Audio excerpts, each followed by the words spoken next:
Baby girl, he tells himself, this road is familiar. The highway is a flat vein of black glass pulling him toward the horizon.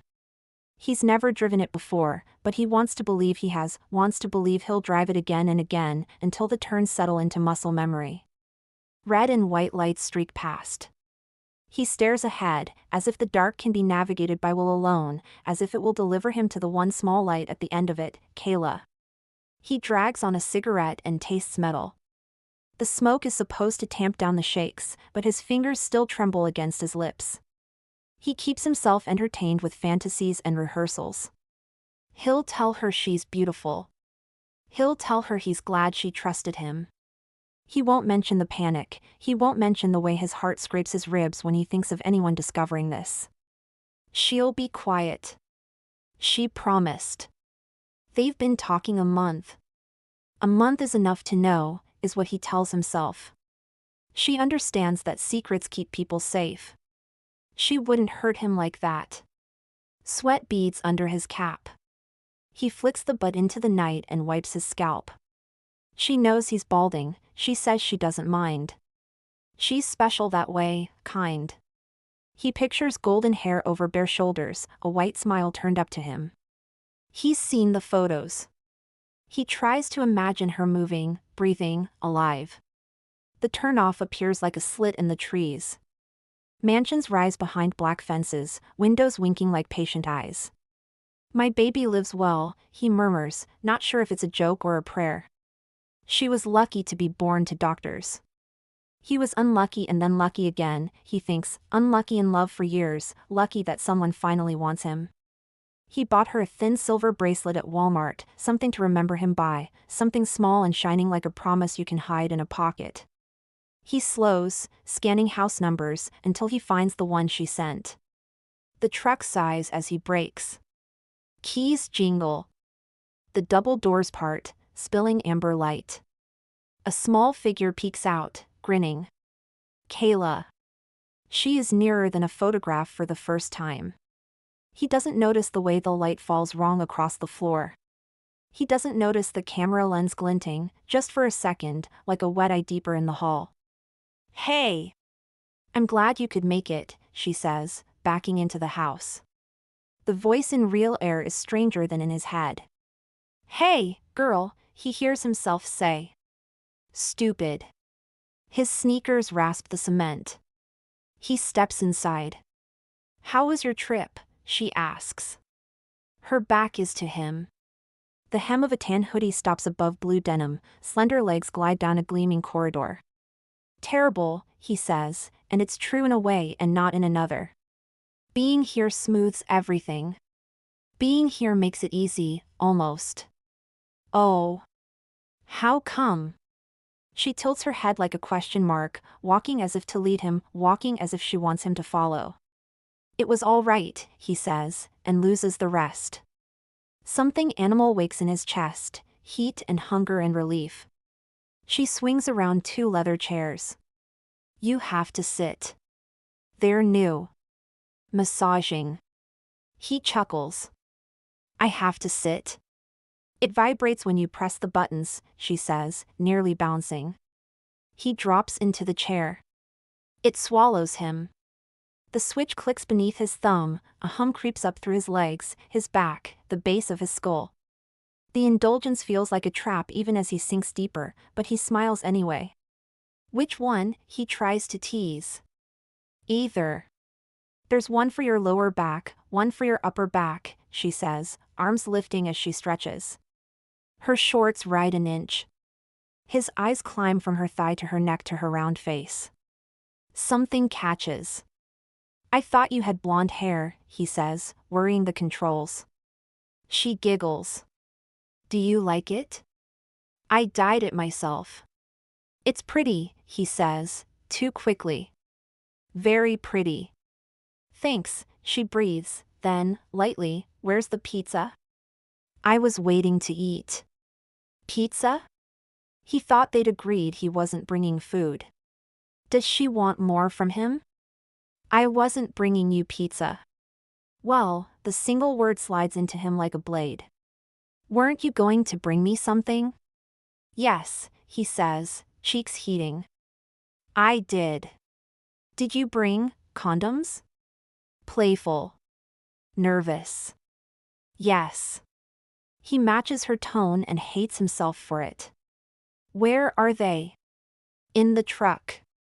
What good are they in the truck if we're here? She asks. The little minx, he thinks, a thought that tastes like rust. She's getting demanding. Good. He laughs too loudly.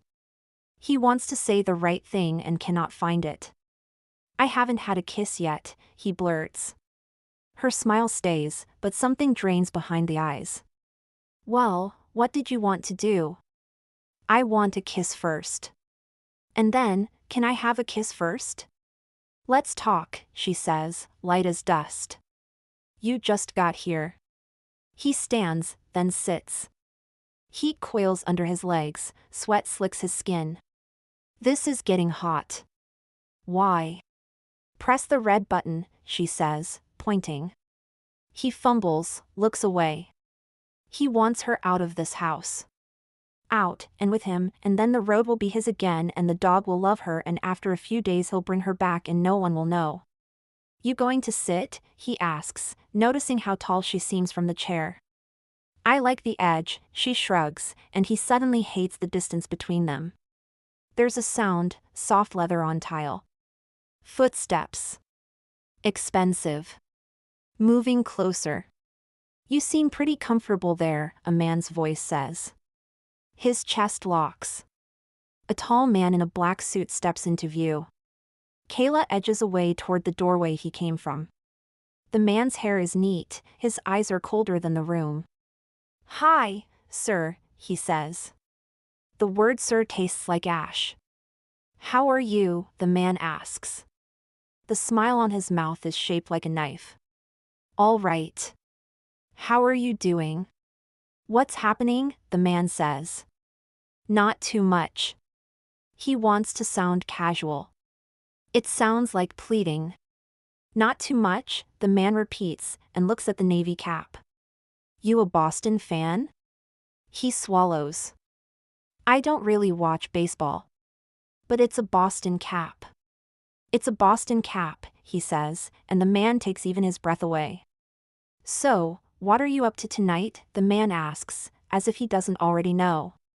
Not a whole lot, he says, too loud. For the last several days you've been up to a lot, the man says, circling the chair, voice smooth as a wire. He rests a hand on a stack of printed pages, block white, thick as a phone book. You're a prolific chatter. His heart rabbit kicks his ribs. Sweat needles his scalp. His mouth trembles. Wanna explain yourself? The man asks. The words are needles pushed under nails. Not really. I never really was gonna do anything. You weren't going to do anything? The man says, turning pages with manicured fingers. You brought condoms. What else did you bring? A bracelet, he whispers. The pretty little bracelet sours in his mind. A bracelet. And she is how old?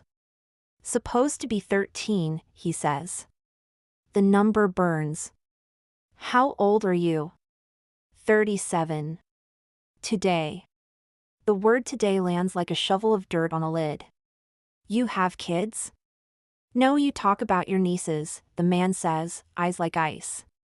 About spoiling them. About spoiling this 13-year-old. Is this how you spoil young women? No, he says, firmly, and here's how thin the word is. What's your name? The man asks softly, like a mother coaxing a confession. He stares at the carpet that is someone else's forest. This is what I was afraid of. What were you afraid of? Stupid move, he mutters. What were you afraid of? The voice never changes. She seemed like someone I could trust, he says, clinging to the last lie. The man schemes. Don't ever tell anyone your last name, be careful online, he reads, then looks up. You're one of those weirdos. Silence descends, heavy as a damp blanket. The chair hum grows louder, like a distant engine under the floor, like something waking. Was that a ruse to gain her trust? The man asks. No, how did it go from be careful to hear our naked photos and I'm coming over with condoms? I don't know. You do know, the man says. You did it because you wanted to have sex with a 13-year-old girl. The sentence drops like a trapdoor. He pitches in his chair, gripping the arms. You tell her to delete your chats, the man continues. You ask if Miss Vagina is thinking about Mr. Penis. He doesn't look disgusted. He looks clinical. What do you think ought to happen to you? The first tear slips, hot and humiliating. I should get counseling. Get off the internet. Does this make you think you have a problem? The man asks. What are you going to do? I gotta do something. My God. The walls tighten. The air thins. Do you ever watch television? The man asks, stepping back. A program called Dateline NBC? There's something I need to tell you. The name arrives before the cameras. I'm Chris Hansen with Dateline NBC, he says, and the hallway flowers open with lenses and red lights blooming like mechanical eyes. God, he thinks, or says, he isn't sure. He lurches up, keys clattering at his thigh, and staggers for the door. Cool night air slaps his face. It feels like surfacing until the wave hits. Sheriff's office. Down. Get down. Hands like clamps. A pistol's dark mouth. Gravel grinding his cheek.